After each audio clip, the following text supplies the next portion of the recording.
Brown butter and sage with butternut squash is a perfect balance. Sweet, savory, and nutty. Simple and elegant. Butternut squash ravioli is an ultimate comfort food. Today I'm going to teach you how to make it.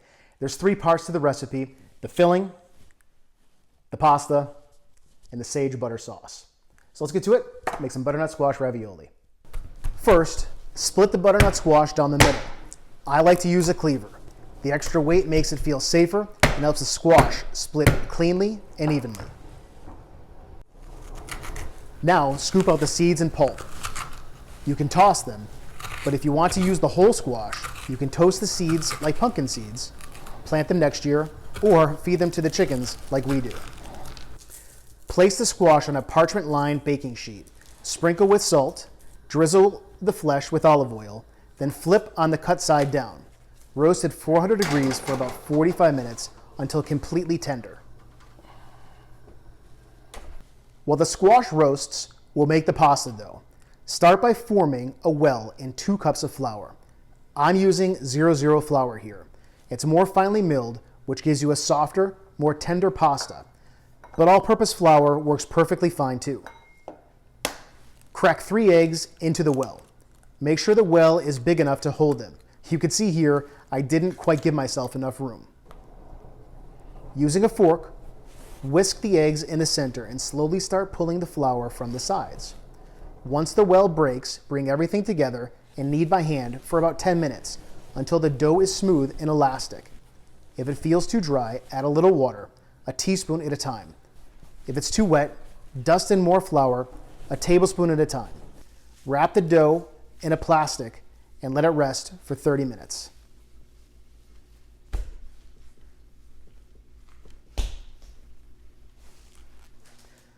By now the squash is ready. Take it out of the oven. Flip it cut side up and let it steam and cool slightly. Then scoop out the flesh and transfer into a large mixing bowl.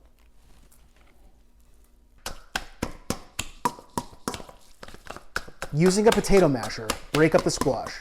It won't take long since it's already very soft from roasting. Add a ½ cup of ricotta cheese, 1 teaspoon of black pepper, a pinch of crushed red pepper flakes if you like a little heat, and a ½ teaspoon of nutmeg. I like to grind the nutmeg fresh. It adds a lot more flavor. Add just a small pinch of cinnamon. Finish with a ½ cup of Pecorino Romano, then mix everything well. Taste before adding salt. For me, the cheese adds plenty of salt on its own. Now, let's wake the dough up and make the ravioli. Roll the pasta out using a pasta roller, taking it to the thinnest setting. I prefer rolling it thin. The pasta expands as it cooks, and if it's too thick, it can turn chewy.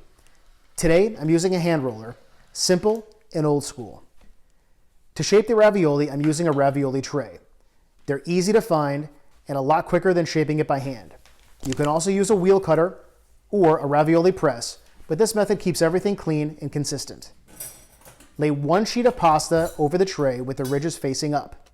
Spoon about a teaspoon of filling into the center of each pocket, and then place a second sheet of pasta on top. You'll feel the filling settle into the mold underneath. Using a small rolling pin or your hands, press down firmly so the ridges cut and seal the ravioli. Trim away the excess pasta, then pop the ravioli out one by one. A gentle but quick motion works best. Moving too slowly can cause the pasta to stick and tear. All right, so the raviolis look great. They're all done, ready to be boiled. Behind me, I've got a pot of water that's starting to boil. As soon as that's done, we can put the ravioli in. Raviolis are gonna cook for 3 to 5 minutes per batch. I'm gonna try to do these in small batches so that they don't stick together. As soon as they float to the top, they're done and ready to eat. The sauce for this is going to be a browned butter and sage sauce. So what we're gonna do is we're gonna take about 10 tablespoons of butter, pop it into a pan. As soon as it starts to brown, that's gonna give a nice chestnut flavor. I'm gonna add sage leaves to the butter. We'll add those together, and that's it. We're gonna be done. A beautiful butternut squash ravioli and butter and sage sauce. So let's finish this up and give it a try. Now let's make the brown butter and sage sauce. Add about 10 tablespoons of butter to a pan over medium-low heat. Stay close. We want the butter to brown, not burn. As soon as it starts to bubble and look foamy, add the whole sage leaves and take the pan off the heat. The residual heat will cook the sage, and you'll see the leaves crisp up almost immediately. Once they're crisp, remove the sage and set it aside on a paper towel. Boil the ravioli in small batches in well-salted water. They'll cook for about 3 to 5 minutes. Once they float to the surface, they're done. Transfer them to a plate, spoon the brown butter over the top, and finish each dish with a few of the crispy sage leaves. So this is going to be our dinner tonight. So I got a few more batches to cook, but before I do, I want to taste this with you and just give you a little idea of what they're like. So cut one of these open.